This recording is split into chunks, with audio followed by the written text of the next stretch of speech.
Hello friends, કેમ છો? મજામાં? આજે આપણે થોડુંક આગળ જઈએ. ધાતુ, અધાતુઓ અને અર્ધધાતુ, ઉપધાતુ અથવા એને અર્ધધાતુ કહે છે. હવે ધાતુ એટલે શું તમે લોકો જાણો છો? ધાતુના બધા જ ભૌતિક ગુણધર્મો તો આવર્ત કોષ્ટકમાં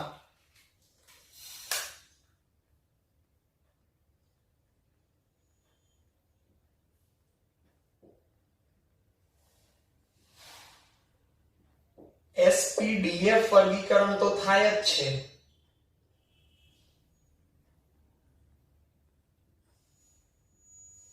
સાથે એનું બીજું વર્ગીકરણ છે ધાતુ, અધાતુ અને અર્ધધાતુમાં પણ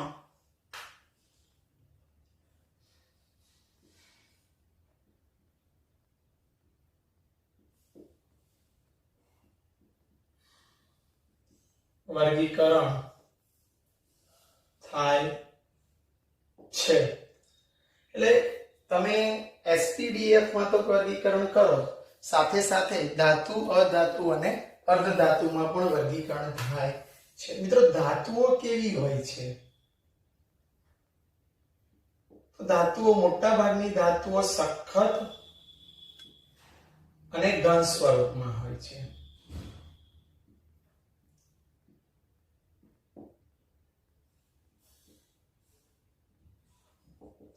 ધાતુઓ મોટા ભાગની સખત અને ઘન સ્વરૂપમાં હોય છે.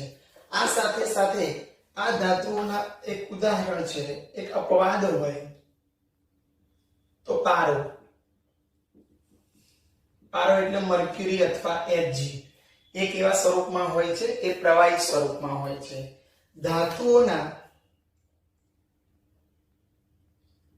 ધાતુઓ આવર્ત કોષ્ટકમાં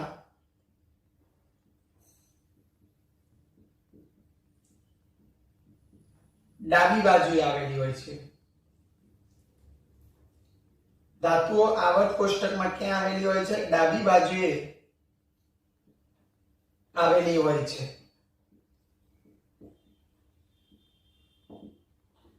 બીજું એટલે કે આવર્ત કોષ્ટકમાં મોટા ભાગના S વિભાગના તત્વો છે એ મોટા ભાગના ધાતુ તત્વો છે. એટલે આવર્ત કોષ્ટકમાં ડાબી બાજુએ ધાતુઓ આવેલી હોય છે. આ ઉપરાંત ધાતુઓ ના ગલન બિંદુ, ઉત્કલન બિંદુ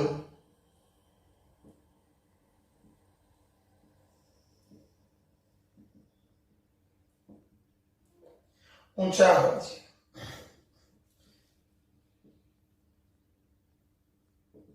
પરંતુ ગેલિયમ ધાતુ છે, એ ગેલિયમ અને બીજી ધાતુ છે આપણી જોડે સીઝિયમ. આ બે અપવાદ છે.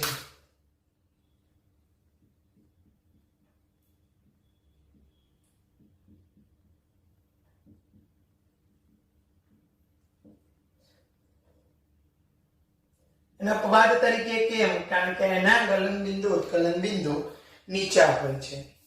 ધાતુઓ ઉષ્મા અને વિદ્યુતની સુવાહક હોય છે. ધાતુઓ, તમે ભણી ગયા છો આ બધું.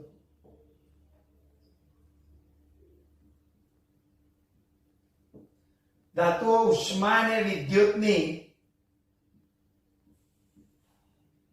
કેવી હોય છે? સુવાહક. એટલે એમાંથી ઉષ્માનું વહન થાય અને એમાંથી વિદ્યુતનું વહન પણ થઈ શકે છે. આ ઉપરાંત ધાતુઓ તણાવપણા અને ટીપાઉપણાનો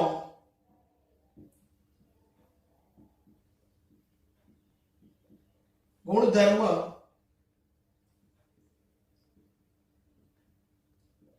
ધરાવે છે. એટલે મોટા ભાગની ધાતુઓ તણાવપણા અને ટીપાઉપણાનો ગુણધર્મ પણ ધરાવે. તણાવપણા એટલે ખેંચી શકાય, ટીપા એટલે ટીપી શકાય.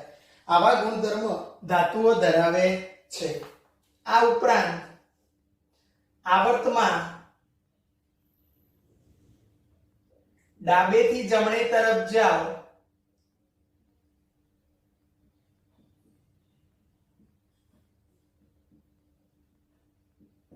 ફરીથી આવર્તમાં ડાબેથી જમણી તરફ જાઓ તો ધાત્વિય ગુણધર્મ ઘટે છે.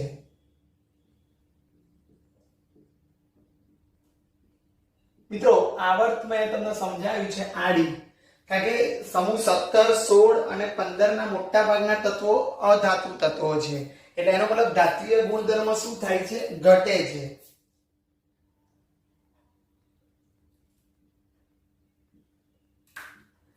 આ ઉપરાંત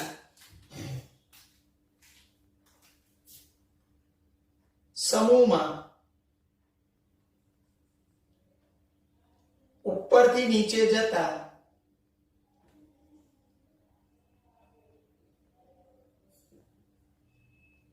જો મિત્રો સમૂહમાં ઉપરથી નીચે જાઓ તો એ ધાતુઓ હંમેશા ઇલેક્ટ્રોન ગુમાવવાની વૃત્તિ ધરાવે, એટલે સરળતાથી ઇલેક્ટ્રોન ગુમાવે છે, કદ વધે એટલે ધાત્વિય ગુણધર્મ વધે છે, યાદ રાખજો.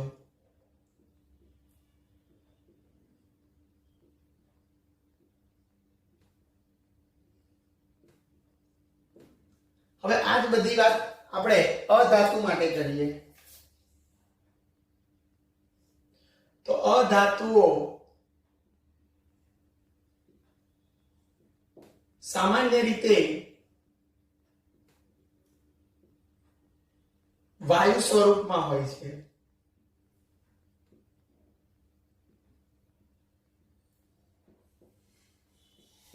મોટા ભાગે હાઇડ્રોજન, નાઇટ્રોજન, ઓક્સિજન, ક્લોરીન આ બધા કયા સ્વરૂપમાં હોય છે? વાયુ સ્વરૂપમાં જોવા મળે છે. અધાતુઓની બીજી વાત કરીએ તો અધાતુઓ સખત ના હોય, બરોબર છે, કારણ કે વાયુ સ્વરૂપમાં હોય તો સખત, અને વાયુ સ્વરૂપમાં હોય છે. અધાતુના ગલન બિંદુ, ઉત્કલન બિંદુ નીચા હોય છે.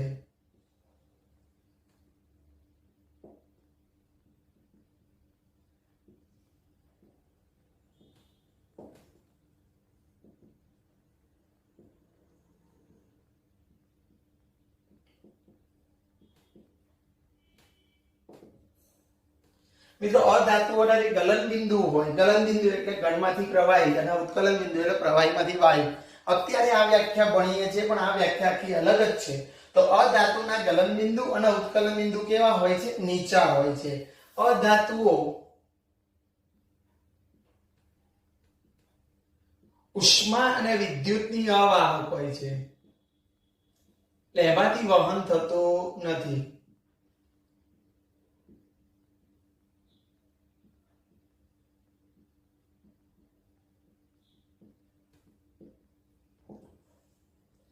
આગળ જઈએ તો ધાતુઓ તણાવપણા અને ટીપાવપણાનો ગુણધર્મ ધરાવે છે, પરંતુ અધાતુઓ તણાવપણા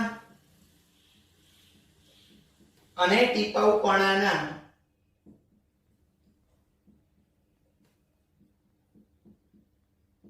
ગુણધર્મો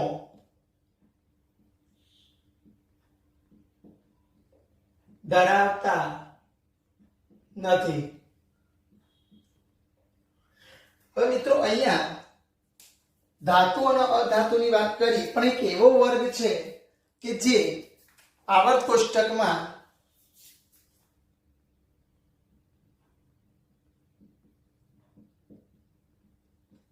ઝિગઝેગ રેખા એટલે વાંકી ચૂકી રેખામાં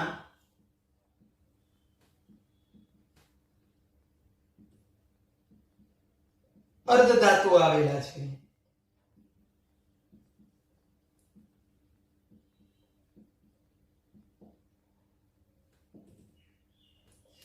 મિત્રો આ જે અર્ધધાતુઓ છે એ રેખાઓને અડેઅડ અથવા આવર્ત કોષ્ટકમાં ત્રાંસા આવેલા છે, એટલે મેં કીધું વાંકી ચૂકી એટલે લખાય આવર્ત કોષ્ટકમાં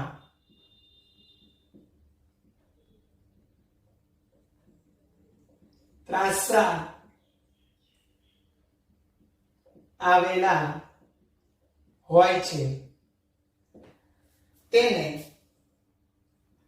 શું કહીએ છીએ? અર્ધધાતુ.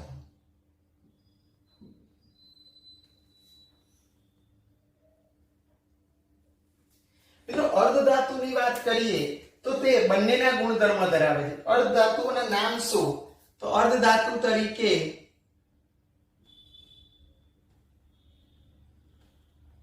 Silicon, germanium, arsenic, antimony, silicon, germanium, arsenic, antimony અને ટેલુરિયમ.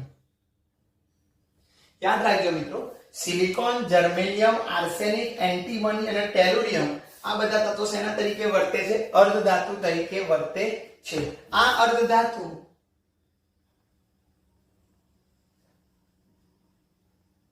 એ ધાતુ અને અધાતુ બંનેના ગુણધર્મો ધરાવે છે. એને કેમ અર્ધધાતુ કહેવાય? વાસ્તવમાં તે એ ધાતુના પણ ગુણધર્મો ધરાવે અને અધાતુના પણ ગુણધર્મ ધરાવે. આથી તેને અર્ધધાતુ કહે છે. અને આ અર્ધધાતુને